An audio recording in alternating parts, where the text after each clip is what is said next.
Hello, everybody. We are in our live stream, and we appreciate everybody joining us for the live stream. Of course, couldn't have a live stream, couldn't have anything without First Star Logistics, and we're right here in our studios at First Star Logistics, and we're loud and proud in the First Star Logistics studios, and we caught up with Bengals head coach Zac Taylor after the first 53-man roster was set, and it had to be set by 4 o'clock today. And at 4:15, Bengals head coach Zac Taylor addressed the media and answered questions about said roster. Like I said, it's the first edition. During the course of the week, there's going to be some tweaking that's done, that's for sure. So I guess one thing that people were talking about, and a lot of people have made the decision, Kevin Huber gone, Chrisman in. My feeling was, it has to be a knockout of Kevin Huber. It can't be a split decision. It has to be a knockout. I felt like Kevin Huber was going to probably end up having a good chance to keep the job. Let's find out what Zac Taylor thought in that decision-making process with Kevin Huber and Chrisman. I think Kevin's had a really strong last couple of weeks of camp. He's been consistent. We know we're getting there. Again, we think we've got a strong football team, and he brings the consistency to that we're aware of, and we think he'll do a really good job for us. And I think that's the thing. They think they have a playoff caliber football team. I don't think they want to make changes just for the sake of making changes. It has to be a knockout. And he's good as a holder. He's a great directional punter. Decided to stay the course. All right, so like I said, we're talking about tweaks to the roster, and that's going to be the case around the National Football League. There are teams banging the phones right now for trades. Trade deadline's not until October. So earlier, asked Coach Taylor about tweaks to the roster. This is the initial roster, but there's still maybe some tweaking that's going to be taking place over the next few days. So how much of that do you anticipate? It's hard to predict. We'll certainly spend our time looking at the wire tonight. We're very late in the process there at 31. So, I think last year we claimed 2 guys and we had the fifth spot. So it becomes a little more difficult the further down you are, but certainly we'll make sure we're aware of the landscape of who's out there and be ready to make decisions if we need to. Kwamie Lassiter and Pryor, these 2 wide receivers, these 2 young rookies, were making statements to try to make the football team. I think if nobody claims them, they're going to be coming back to the practice squad, both of them. I think, though, that might not be slam dunk. I think somebody may be grabbing one or both of those wide receivers, but see what Coach Taylor has to say about those young wideouts. I think anytime, whether there's been a past where we've kept anywhere from 5 to 7 receivers, there's a lot of positions like that where the guys are trying to do the number count, predict how many we'll keep. And so it's never fun breaking that news, but those guys have certainly had strong camps for us. They do what we ask them to do. I think Troy does a really good job managing that group and helping all those guys get better, and they understand that. And so certainly, if the practice squad works out for those guys, we'll willingly continue to work with them. And boy, that's a good group at the wide receiver position.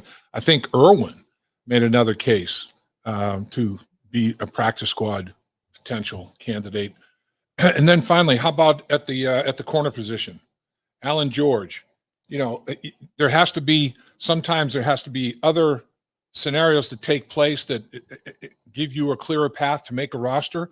And obviously Cam Taylor-Britt with that core muscle surgery gave an opportunity to do a corner. Allan George stepped up. What about Allan George making it? Allan George becomes the latest rendition of it doesn't matter how you get there, it's what you do once you get there. I mean, Allan George just was consistent and got better every day, I guess.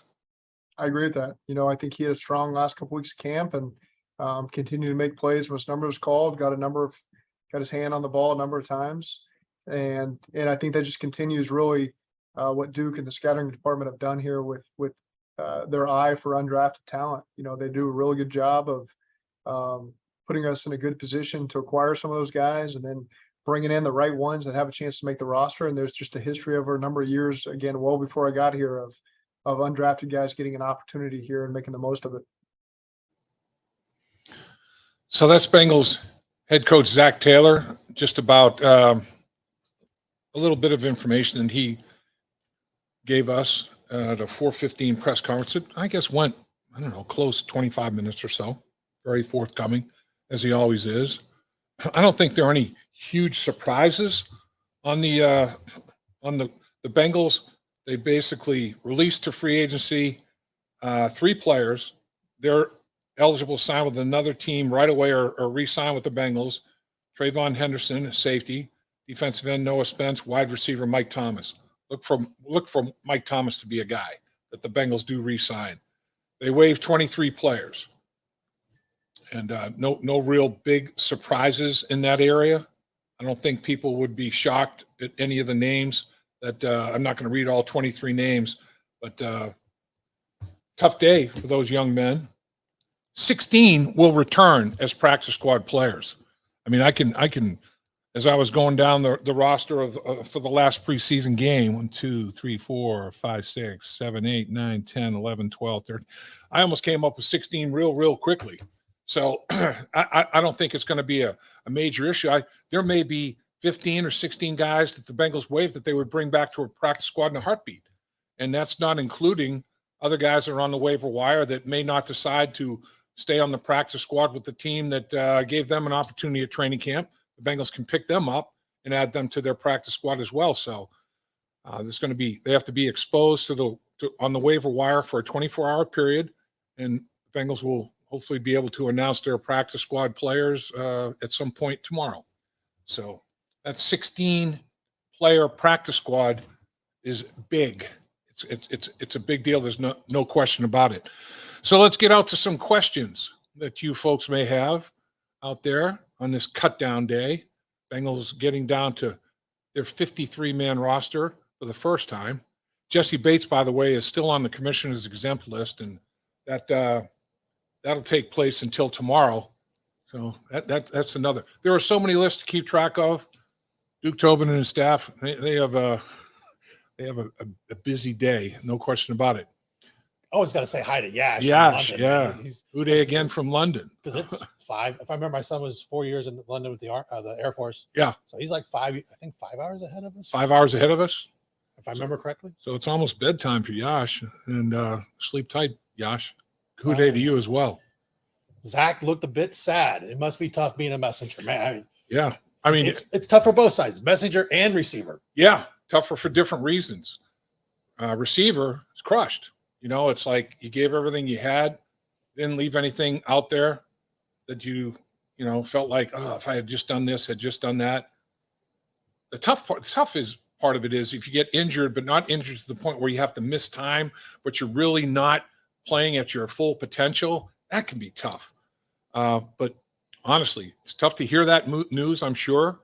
And it's very, very tough to give it. I mean, every coach you talk to, man, the last thing they want to do is look a young man in the face and look into his eyes and say, I know you gave me everything you had, but it just wasn't quite enough.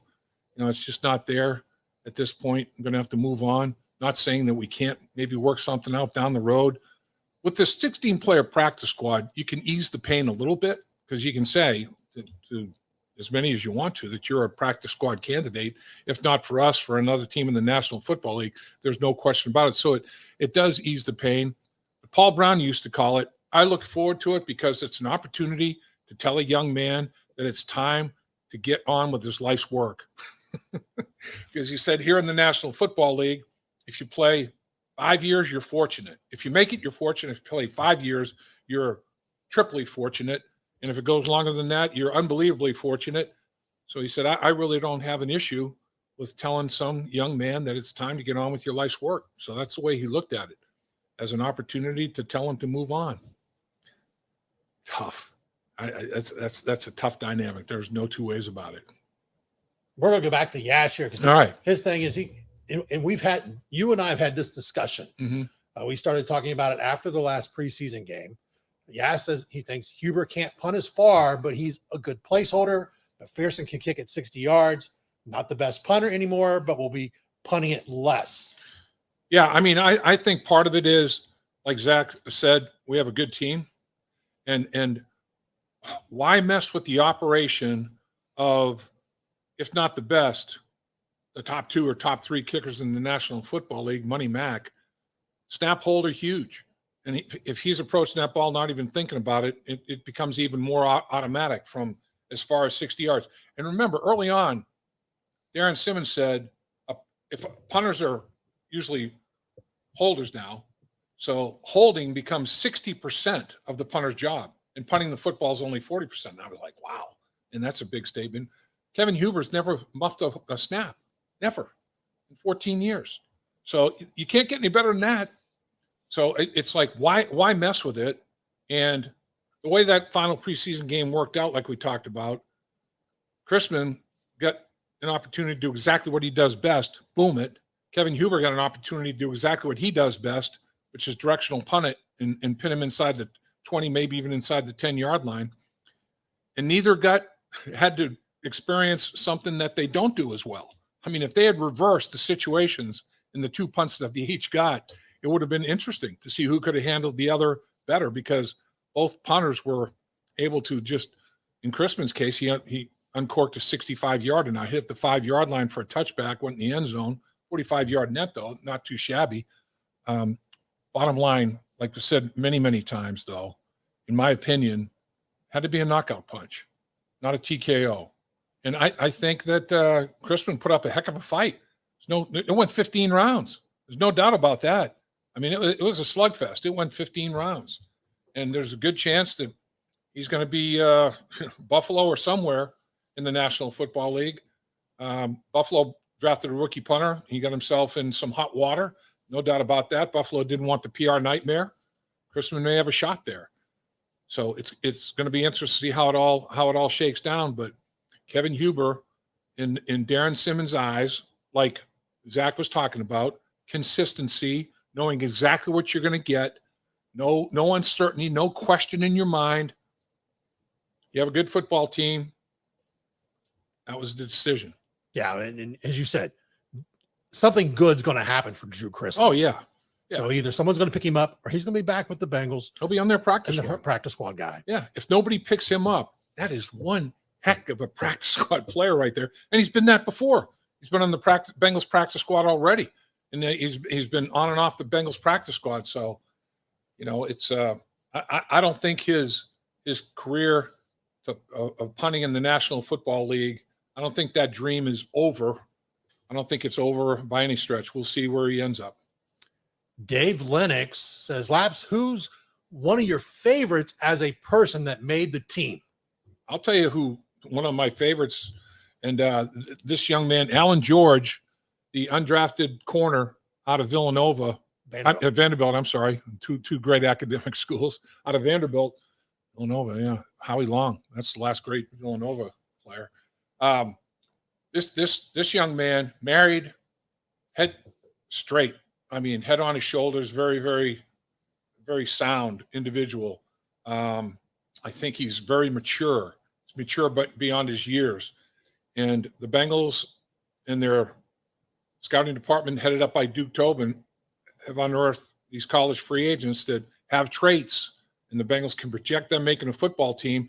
And you can tell representatives, their agents, and these players, look, when you come to Cincinnati, you're going to have a very, very fair shot. Our philosophy is it's not how you get there, it's what you do once you get there. Doesn't matter if you're a first, second, third round pick or a college free agent. You're going to get a chance to show what you can do. And if you show well, you're going to have a chance to make the football team. Here's another case of it.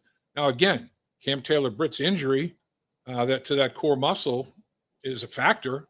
But when opportunity knocks, you have to be ready to answer the door. And Allan George threw it open.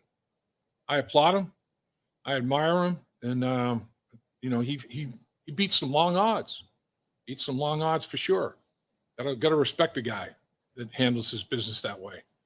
Yash felt that they should have re-signed Quentin Spain, put Jackson Carman on practice squad. But he had cleared waivers. Yeah. I think some other organization or line coach would say, Give me a shot at him. I can change. I can make him a player.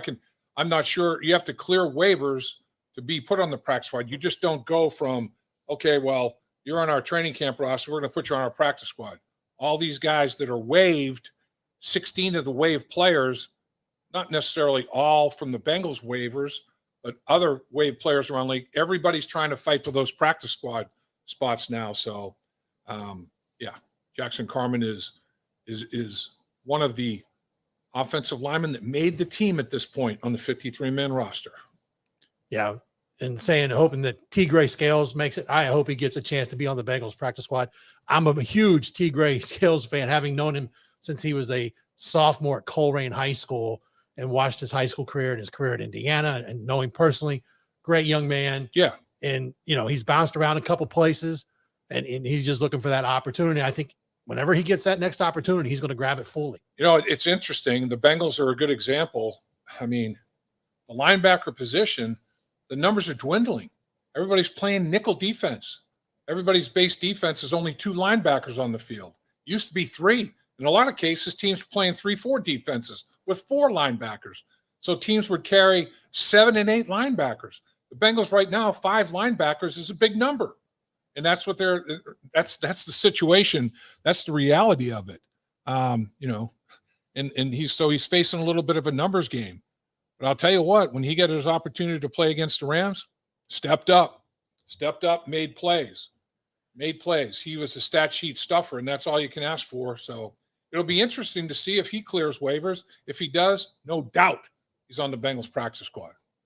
And as a teaser, we will have comments from Coach Brian Callahan and Lou Anarumo that we did today, and they'll be starting to roll out tomorrow. And that brings me to Stephen McCoy, who says, how many D-line and O-line will be on the roster?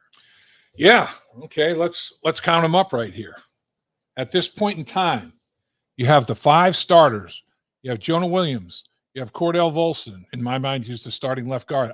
If they officially announced yet, I don't know, but I've made that vote in my mind a while ago. Ted Karras at center, Alex Kapp at right guard, LC at right tackle. Then Jackson Carman is number 6. Or I'm just not going in any particular order of excellence here. It's just the numbers. Trey Hill, number 7. Adeniji, number 8. Deontay Smith, number 9. And that's what they're looking at right now. Nate Gilliam has been waived. I think he could be a practice squad player, the player who they picked up from the Pittsburgh Steelers. Desmond Noel has a high ankle sprain right now. He's dealing with a little bit of an injury issue. Cochran, the tackle, has been waived. He could be a practice squad candidate. And Isaiah Prince is the other offensive lineman. So there are 10 offensive linemen on the Cincinnati Bengals roster right now. And then on the defensive line, there are 5 edge players and 4 defensive tackles. 4 defensive tackles are Reeder, B.J. Hill, Tupou, Zach Carter, Shelvin and Dominique Davis, and Tisdale. They're all waived.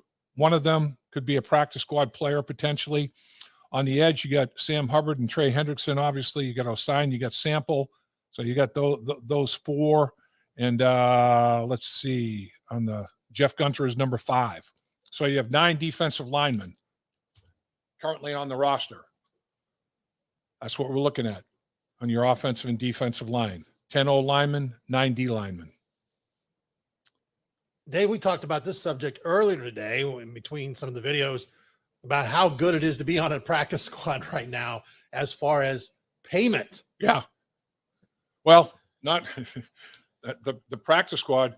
How about guys making $40 million to play quarterback? How about guys making $30 million to play wide receiver, $20 million to play corner? I mean, so it's filtering down to the practice squad. I mean, that's the NFL is a cash cow. The NFL is a 500-pound gorilla, and it eventually will filter its way down to every level of employee in the National Football League. So if you're a young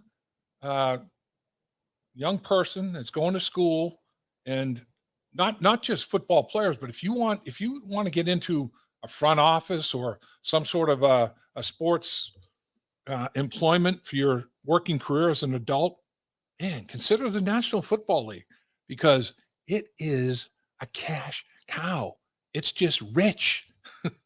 I mean, money is just, it's like you turn on the spigot and money pours out. So it is. It's working its way down to the practice squad, and it's pretty good eats.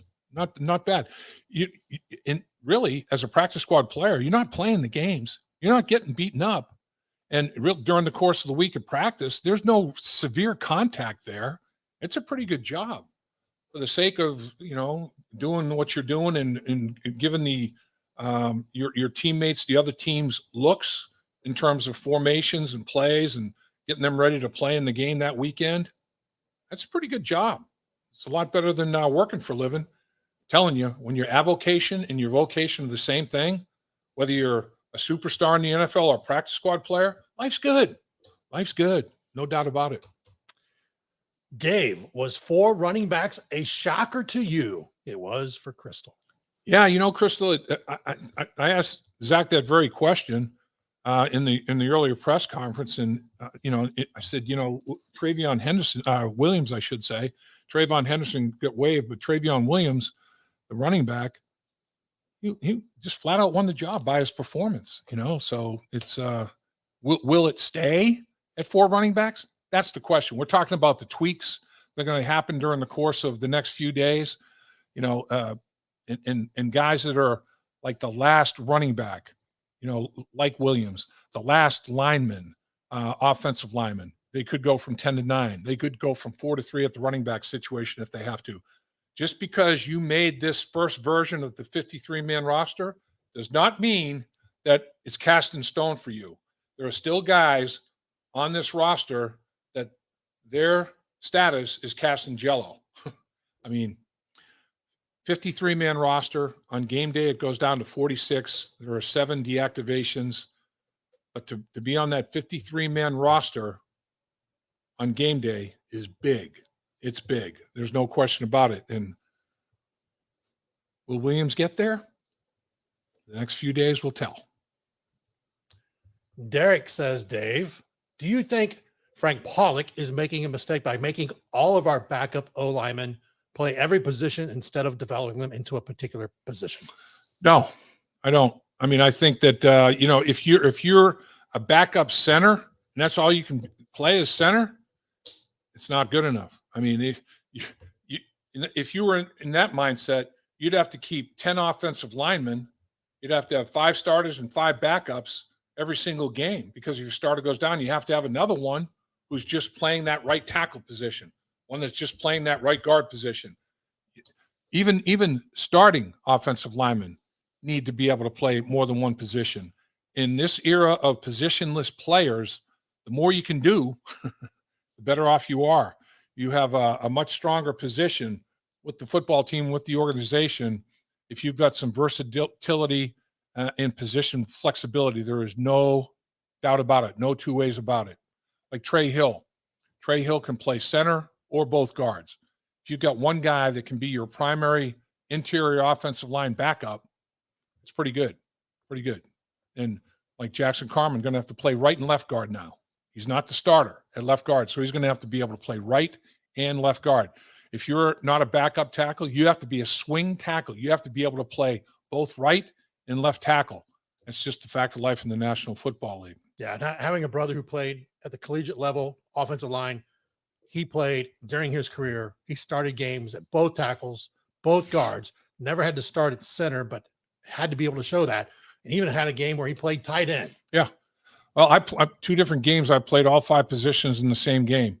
So, at that point, I was affectionately named the tool by my teammates, because your interchangeable drill bit could play, started at one of the spots and went up and down the line of scrimmage, playing series at all 5 spots in the same game 2 different times. And I credit Jim McNally for developing that and having confidence.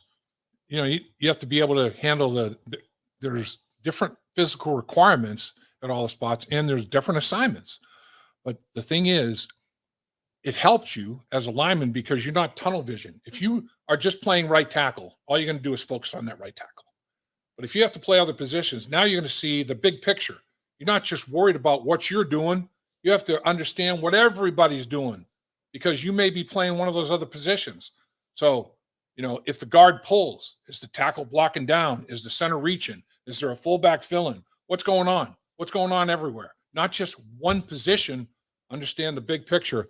That helps everybody. That helps the entire football team. There's no doubt. As we said, we talked to Brian Callahan. Aaron basically asked Dave, what's your opinion of Thad Moss? Coach Callahan praised Thad Moss. Yeah, said he's Thad Moss is a guy that he thinks very highly of, that he has a great competitive nature, understands the game of football. Thad Moss, his gene pool obviously is extraordinary. Thaddeus Moss was a teammate of Joe Burrow and Jamar Chase in that LSU powerhouse football team. Thaddeus Moss made a ton of plays that helped LSU win a national championship.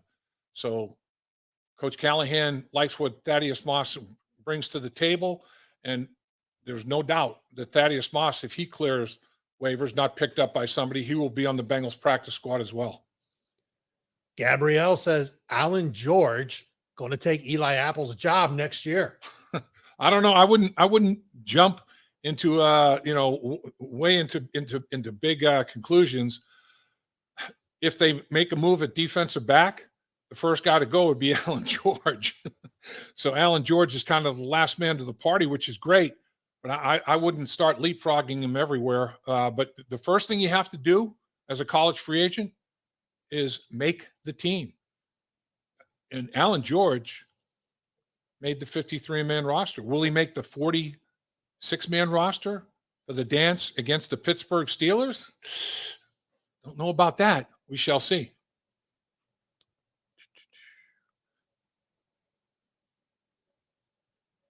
All right, we'll go to Andrew, basically asking, and you kind of already answered it, is Cordell Volson officially LG1 now? I don't know if it's officially been named or has been declared or whatever, but in my estimation, I don't see how he's not. Unfortunately, Jackson Carman was stricken with COVID and missed the New York Giants game. Cordell Volson played every snap, and before the game and the pregame on the radio said, I might as well have Cordell Volson take every snap at left guard, go through an entire evaluation of the guy. Well, he ends up with over 90 snaps, and Jackson Carman only had over 30. So Jackson Carman got all the snaps in the last game against the Rams. And, I look at Volson, and he's got anchorability, he's got balance, he's got power, and he's not a stiff out there in space. And that's Jackson Carman in space is extremely athletic guy. But again, you're talking about the high bar and the low bar. And how much separation is between the high bar and low bar in terms of consistency of play. Cordell Volson's is tight. Jackson Carman's is wide. And from a trust standpoint, when coaches are dealing with guys that are up here and down here in terms of what's going on a snap-by-snap basis, it gets to be a little bit more difficult. Now, is Cordell Volson, is he playing perfectly? No, nobody is. Nobody does. But one thing about him, he doesn't make the same mistake twice. I mean, football is very, very important to him. He wants to be a good player. He's part of a program that, while he was there, won 4 national championships. He was the 2-time captain. He's made of some good stuff. He's made of the right stuff. There's no doubt. I think when we line up against the Pittsburgh Steelers, I think he'll be the left guard. And Cam, we've had Karras on multiple times. He praises the young man. Yeah, he likes him a lot. And Karras is going to be very, very important to his development. There are no two ways about it. And I mean, all the Pittsburgh Steelers, all they've done is lead the NFL in sacks 5 years in a row. So you talk about dipping your toe in the water. You're doing more than that when you line up against the Pittsburgh Steelers, and they've got inside pass rush, they've got edge pass rush, they've got it all. So Cordell Volson is going to have to be ready to face a lot of things against the Pittsburgh Steelers. And there's nothing better for defensive linemen than a rookie or a freshman in the college level offensive lineman, because they know they have some advantages. Yeah, well, we'll see. We'll see how quickly he can close the gap, and we'll see how much help that he needs. That's the thing. It's like, all right, there's ways to help the interior offensive line by sliding the center, but then you might have to keep a back end for protection to help on that side, or a tight end. Now all of a sudden you're taking people out of, on the opposite side, you're taking people out of routes and all those kind of things. So you'd like to be able to say, all right, young man, I feel you can handle this one-on-one, and we're gonna just run our offense, and that's the way I hope it unfolds. We'll see. It's going to be it's not all you're doing. Like I say, when you're playing against the Pittsburgh Steelers, and pass protection is usually the toughest thing for a rookie offensive lineman. Guys, run blocking is more natural. You want to come off the ball and hit people. Pass protection is not a natural act. You're retreating. They're coming at you full bore. You're going backwards. They're going forward, and you have to combat them. It's not an easy thing, believe me. And he's going to be doing it against a high caliber player. Yeah, as I always say, offensive lineman or offensive line is a skill position. It is. There's a skill set for sure. There's no doubt about it. I'll let you take Mr. Whisper. Mr. Whisper, Dave. The Bengals look hard at the cuts around the league for depth, help at the offensive line or cornerback. Or will they bet on what they've got? They're definitely looking at the waiver wire. Every team's looking at the waiver wire. If you think you've arrived, you're wrong. Everybody can always get better, and the Bengals are no exception to that. So they're checking every avenue out they possibly can to make the back end of their roster, the middle of their roster, whatever it is, make it better. And every team in the league is going through that same process. So every personnel department is burning the midnight oil right now. And honestly, leading up to this, every personnel department has been anticipating who might be on the waiver wire for a while. And now they're seeing how close they came to making those accurate predictions or not. So it's not like, I don't think they're necessarily surprised by all 23 guys that are on the Bengals waiver wire. Most teams probably had 20 of them, or maybe even more in mind. So they have an idea of who's going to be there. And would that guy, if he's there, okay, boy, this is a better defensive tackle than what we have over here in terms of our fifth guy. Let's make that move. But like Zach said, as far as the Bengals are concerned, they're 31st in that process. The Rams are 32nd. It's just like the draft. It's the order of how you finish in the season. The team that finished worst gets the first pick. The team that had the most successful season gets the last pick. And the Bengals got to the Super Bowl but lost it, so they're the 31st pick on terms of claims off the waiver wire, just like they were in the draft this year when they made their 6 selections in the draft. I got to say, remind everybody, you are in the trenches. We're here at the First Star Logistics Studios. We can't thank First Star enough today. You've been here longer than I have today, and I got here 11 o'clock, something like that. I got here, earlier than that. I got here about 10.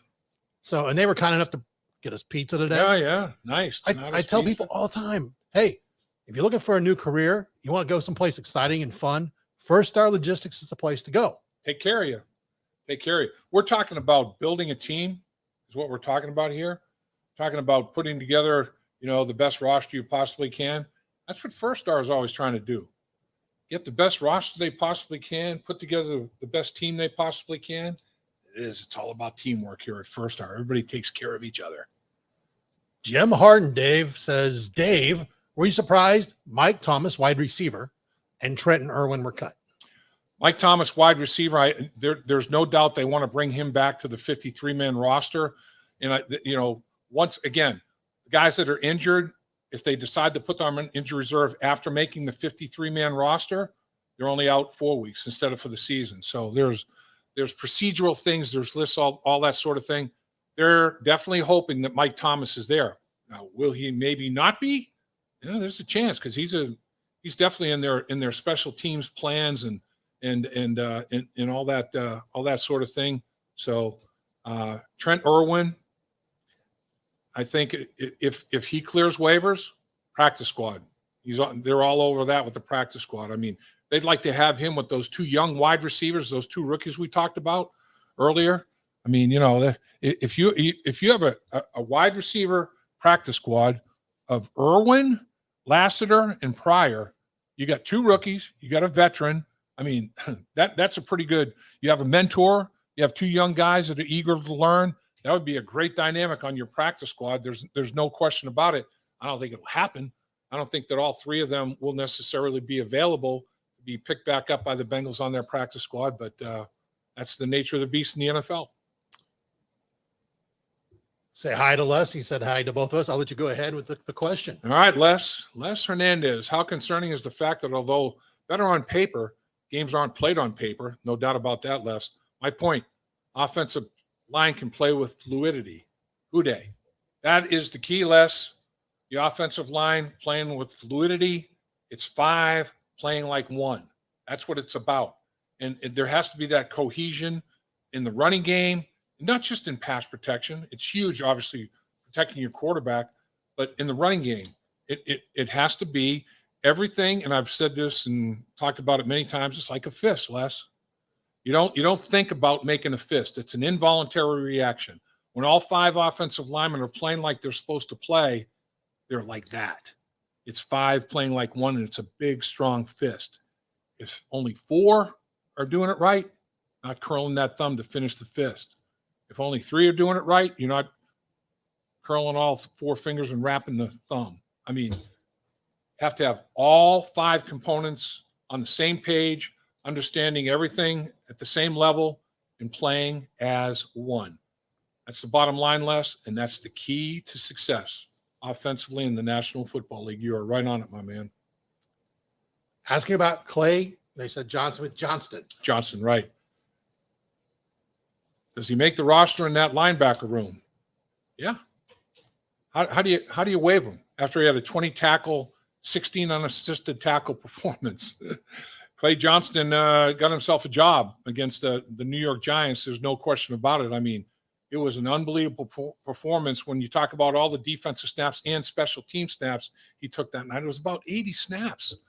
So he's a factor on special teams. You look at some of the big plays that he has made here in Cincinnati. He's a guy that is definitely made the roster. There's no two ways about it. Now, Keandre Jones didn't. Another really good young linebacker who, if he clears, they're going to gobble him up for the practice squad. We talked about T. Gray Scales. Linebacker room is pretty darn good too. But Johnston did make the first 53-man roster that we're talking about here as of 4:00 on Tuesday. We were talking about what practice squad players make. I just did a quick look up for 2022, 11,500 a week. Mm-hmm. I know there's a little bit different, and it goes up, and then there's if they have the kind of a second group. So there's a first group of practice squad and a second group, the guys who have some NFL experience under their belt. Right. They go anywhere because they can value anywhere between 15.4 to 19.9 per week. Yeah, but when you look at a guy who's making $40 million a year divided by 17 weeks, I mean, we're talking $2.5 million a week. What? Crazy. It's sick. It's huge money out there. Dave, your salary in that's 74. That's not even NBA money. NBA money puts that to shame. It's crazy. Yeah, your salary in 74 is practice squad money. Yeah, oh, absolutely. For 1 week. Absolutely. Well, no, not for 1 week. Little more. 26,000. It was big. That was, and like I've told this story before. Kenny Riley was, "What'd you get? What'd you get, Rook? 26. 26. Took me 5 years to make $20,000 a year. I mean, times have changed, but boy, it's all based on those TV contracts. When the networks pay the big bucks, it all trickles down, man. Trickles down. Plus, the Players Association has done a pretty good job negotiating on behalf of the players with the NFL's management council that represents the owners. It's been some give and take, and everybody's making money. Believe me. Yeah, those salaries go up yearly. By 2030, you're looking at $16,750 a week. And then if you have years, you're looking between 21.7 and 26.2. Well, you're probably looking at, I know there's one TV contract that's going to come due. They're going to be another whole TV contract, I think, in 2 years. So long before 2030. So the TV money will probably double. So those guys will be wanting to go to the table again and asking for more than that, because again, it's just based on the bigger the pie, the bigger piece everybody wants. There's only so many pieces in the pie, but everybody wants their pie to be bigger or their piece to be bigger. We talked about today, Leatherwood, the Raiders, let him go. The third straight first-round pick that did not make it 2 years with the Raiders. The big changes for that franchise. Mike Mayock out, Gruden out. So they're hoping to turn that around, even though they were in the playoffs. But the Leatherwood gone. Do you take a look at Leatherwood, or do you call quit in Spain? Well, there are two different play. Leatherwood, to me, is a younger version and a little bit different player than Quentin Spain. I don't think Leatherwood makes it necessarily to 31. I mean, Leatherwood, I think there's going to be an offensive line coach out there or an organization out there that says, I can fix any problem that he has. I can get it done. It'll be interesting to see. I mean, if the Bengals are, if he's there at number 31, they'd have to consider it. I would think they'd have to at least talk about it. And they've had an opportunity to put a call out to Quentin Spain for a while. So I think that the injury problem would have to be even more severe than it is now. They are nicked up, particularly at the tackle position. They've got some issues there. Isaiah Prince obviously has got a problem with that bicep, but Quentin Spain is an interior player more than an edge guy at the tackle position. But I'm sure every team has a short list, and these guys will probably be on the short list that you have to consider. But I don't know what that list consists of, how many names are on it, and how the names are ranked. But every single team has a short list of players available at every single position. No doubt about it. Haas says Volson is Lap Jr. Yeah, right. Volson is he's a bigger body guy. He's got a big old frame on him now, 6'6" plus. He's long. His arms are almost 34 inches long, and he's got length. He's got strength. He's got just about everything you're looking for. In fact, I wrote down some characteristics about Volson. Let me read them for you. Hungry, asks good questions. It's important to him. He's prideful, made of the right stuff. Two-time team captain of a 4-time national championship team, so understands the winning habits. Intelligent, doesn't make the same mistake twice. He's got strength, length. He's broad. He's thick. He's got good balance. He's got a strong core. He can anchor, and he's got some fluid movement in space. I think he's going to be around for a long time. And I think the Bengals made a good pick with that 4th selection in the draft. Steve Matthews, have you heard any reliable? No, ever. There's never reliable rumors of the Bengals attempting to trade specific players that are on the team or attempting to obtain from another team.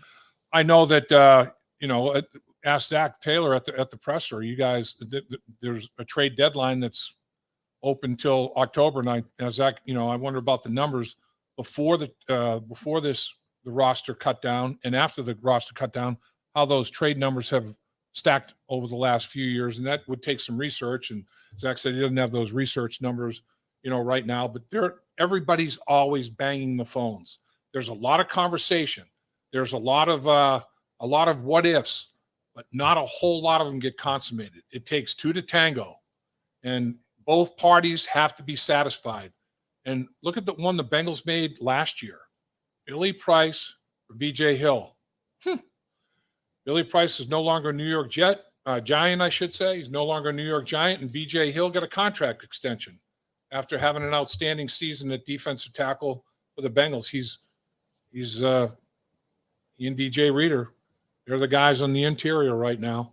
Another guy that the Bengals are going to face inside, Kim Hayward obviously can play. Remember Larry Ogunjobi?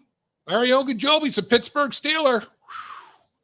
So Volson is either going to have Cam Hayward or Larry Ogunjobi? Yeah, Lou talked a little bit about Telling you. Ogunjobi being there. Yeah, playing no, not Lou, Brian Callahan. Yeah, I mean Yeah. Brian. Yes. Yeah, I mean it's that's a handful. That's two pretty talented defensive tackles. We know Ogunjobi can rush the passer. Ogunjobi's a 3 technique outside shoulder guard that is a disruptive force and penetrate and disrupt that running game as well. He'll invert the line of scrimmage. So Volson, the interior of the Bengals offensive line. How about your offensive line? 4 of the 5 starters are different from last year. 80% of your offensive line is new. Jonah Williams, the only guy starting in the same spot that he started in last year. Every other starter is new. So do you think there was a problem up front in the offensive line? Man, they made it. They shook it up, sifted it out, and they like what they have now. We'll see. And this leads right into Yash coming. Dave, given Tyrone Smith's injury at Dallas, Pro Football Focus has us ranked 7th for O-line with Carman at left guard versus 26th last season. Arguably could break into top 5. How significant is this versus the pass rush heavy AFC? Yeah, well, it's honestly, it's big. I mean, if you are rated in the top 7, and that's very interesting. I guess Pro Football Focus is basing it off of last year's grades for the starters that the Bengals now have in their offensive line because they haven't played it down yet in the preseason. I don't know what they're ranking them on. It has to be last year's performances, and they were with different teams, different teammates, different coaches, different schemes. So this is all hypothetical. They have not lined up next to each other in a preseason game, never mind a regular season game. So that is just like out there, in the ionosphere somewhere. But potentially it could be a hell of a group. And like you say, that's on paper. And paper is thin. So we need something a little bit more sturdy, a little bit more base to it. But can this be a top 7 offensive line? Hell yeah. But talk's cheap. We got to show it. And these guys are of the mindset to show it. It would be great to have the Bengals have a top 5 offensive line in the National Football League. Lord have mercy. That would be great. Andrew West, Lap, on a scale of 1 to 10, how much does Carman realize how close he was to being cut? Sadly, reminds me of Waihe. Reminds me of a Waihe 2.0. 2.0. They couldn't light a fire under him with an with a acetylene torch. Well, I'm not sure that he was that close to being cut, but my thing is, right now you have two things that can happen. It's fight or flight. Bottom line. All right. It didn't go the way you wanted it to go. Jackson Carman wanted to be the starting left guard. There's no doubt Jackson Carman wanted to be the starting left guard. He didn't get the job. What's he do now? Is he going to fight or flight? Is he going to say, I'm going to do everything I possibly can to get that job? All right. Olson's got it right now, but in my mind, that's a temporary decision.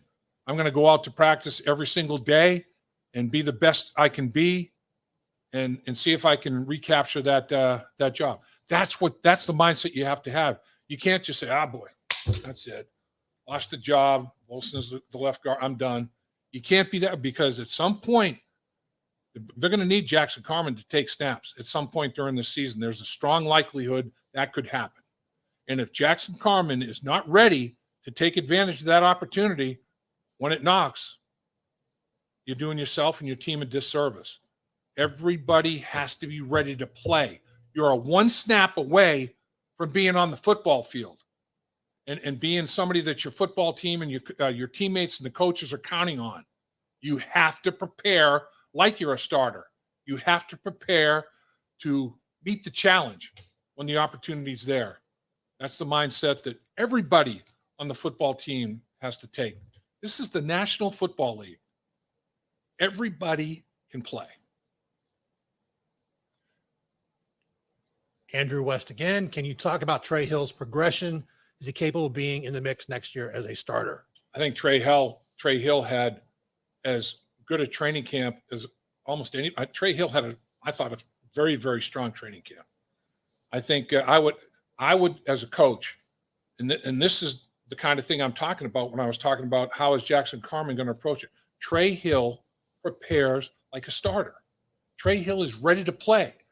Trey Hill at training camp has stacked day after day of solid performance. Preseason game, good performance. Follow it up. Giants, good performance, even a little better. Rams, good performance, even a little better. He is ascending. He's an ascending player. His trajectory is going the right way. I like the way Trey Hill approached training camp this year and approached, the second year of his professional football career. He's not satisfied. Trey Hill is hungry for more. Trey Hill is striving, fighting for more. That's what you have to have. Andrew West has some good questions today. The kid Gillum, the waiver pickup from Pitt, was fairly impressive. Agreed. Thoughts on him returning on the practice squad? Yeah. Oh, if he clears waivers, he's on the practice squad. No two ways about it. He is a practice squad candidate. And they definitely like to have him back in the practice squad because where did he come from? Pittsburgh. Who do they play in the opener? Pittsburgh. Who has a very good idea what Pittsburgh does in terms of calls and things going on the offensive side of football? Gillum. So, yeah, it'd be good to have him on the practice squad, particularly for that opening week being Pittsburgh week. He could give a little soliloquy and a dissertation on what goes on, not necessarily how they play. You're going to have tape that'll show who's a player and who's not, but how coaches think a little bit, maybe line calls that Pittsburgh uses. Now you can false call and all that sort of thing, but just intel, additional information. Can it be overrated sometimes? Yeah. But can it help you sometimes? Yeah. And Gillum's a smart guy. And I think there's no doubt that if he clears waivers, I think he's back on that practice squad. Jim Harden. Dave, just curious your thoughts on the team getting off to a fast start against a weak first half schedule compared to the back half, which is brutal. To me, you have to win the division to make playoffs. Yeah, I mean, you look at the AFC West and the AFC North. It could be everybody beats each other up, but you look at the Titans. All right, where's their competition? It's not a very strong division. So you got to think the Titans might win the division, and it may be a wild card come out of that division. So now the second wild card, if you don't win the division in the AFC North or the AFC West, now you're going to another wild card team is going to come out of there. What if those division in those divisions teams beat each other up, and you're looking at a couple of 9 and 8 teams, you're going into tiebreakers and all that sort of thing. So the easiest road to the playoffs is definitely to win your division. No two ways about it. Is the first half, the first 9 games of the season, and then the bye week easier than the last 8? I agree. I believe so too. But you never know. I mean, there's injuries. There's all kinds of things that can change that. But on paper now, as you look at teams and you look at their strengths and weaknesses and all that, yeah, you do have to. You do in the first 8 games, you'd like to be 6-2. It'd be great. No worse than our first 9 games. You'd like to be 6-3, 7-2. No worse than 6-3.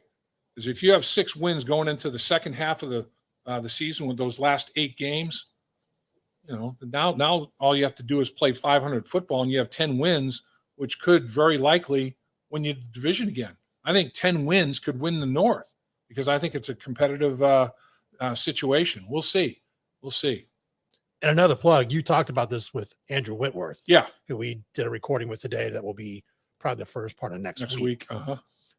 Nate Johnson says, Dave, how concerned should we be with the offensive starters not having many reps together yet this season? Yeah, it's very interesting. I talked about this before. Mike Tomlin played his guys, played starters in the preseason games. Mike Tomlin at practice, every time they had a padded practice, shoulder pads, tackled, full contact, take them to the ground. He's in that school. There are 2 schools of thought in the National Football League now. He's in that school of a little bit more physicality. Zach is in the school like Sean McVay and a bunch of – it's almost 50-50. that make sure at all costs you get your guys to the dance. It almost backfired on Tomlin. He almost lost TJ Watt. TJ Watt has a sprained MCL. How severe is the sprain? I haven't heard any official word coming out of there yet. Nate Johnson, the wide receiver, shoulder injury. I mean, you do roll the dice and run the risk when you play those starters, but you have to think short term. Will the Steelers be synced up a little bit from a timing standpoint, more so than the Bengals with their number ones because of the way they approach camp? So short term, will they be at a higher level of efficiency? The Bengals might be better off in the second down the stretch of the season because they didn't get beaten up at training camp. The Steelers may fade a little bit, but to start the season, will the Steelers have a little bit more efficiency and all that sort of thing? Or will the Bengals come out because they're so rested and healthy and smoke? It's going to be very interesting because they're kind of polar opposite of how they handled it.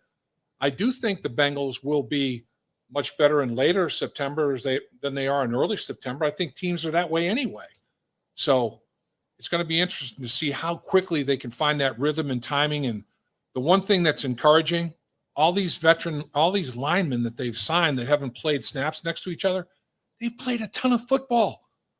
I mean, you got the center, 2-time Super Bowl winner, right guard, 1-time Super Bowl winner, right tackle, been in the playoffs multiple times. These guys have played. They know what it looks like. They know what it's supposed to look like. Again, how quickly will it take them to get on the same page, same level in pass sets and all that sort of thing? We'll see. I don't veteran players, it should not be that as big an issue as if you had a bunch of young linemen up and down that offensive line. But honestly, nobody that will line up against the Pittsburgh Steelers has played a live snap next to each other in a preseason game. I mean, they did get good work against the Rams in those two, practices that were high tempo, that really good work because the Rams have some people that can put pressure on the quarterback. Those were big days. But we'll see. We'll see how it unfolds, how it transpires. It's going to be very, very interesting. All right, Dave, we want to thank everybody for being with us on the live stream. We always appreciate it when they come on. Great turnout today. Make sure you hit the like button if you take the chance to do that. If you're not subscribed to the channel, please subscribe to In the Trenches with Dave Lapham. Appreciate your questions. All good questions. So we're going to close it. We got to get Dave home. He's been here a long time today. I'm surprised she's not calling yet wanting dinner. Right. So Andrew West is going to close us out. Lap, I love this kid Gunter. Yeah. And you had a question about Gunter when you talked to Lou Anarumo. Looks like he has a real chance to develop. He has the build and the effort. What more does he need to develop? Reps. Coastal Carolina, the level of competition was not quite the same as it is in the National Football League. This kid flashed. He flashes. There's no doubt about it.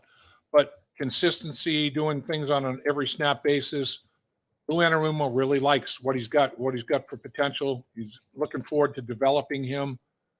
Guy that is going to have an immediate impact, a rotation on the interior of the defensive line. Watch Carter. Watch Carter play. Carter's going to have an impact. Gunter will help on the edge as well. They hit that 7th round pick very, very well. Watch Carter. All right, everybody. We want to thank again First Star Logistics for everything they do for Dave and myself. They always make our day here great, no matter how short or how long it is. That's right. We got extra pizza to take home. It's a place to be. First Star Logistics. So if you're looking for a new career, be sure to check out firststarlogistics.com. I know they are hiring. They're looking for agents. They give paid training, a great salary, and the highest commissions in the industry. And we're going to finish it off with a First Star Logistics commercial that you get to star in with former Bengal, Icky Woods. Icky, here we go, my brother. Goodbye, everybody. At First Star Logistics, we're a very strict company that really puts the pressure on our employees.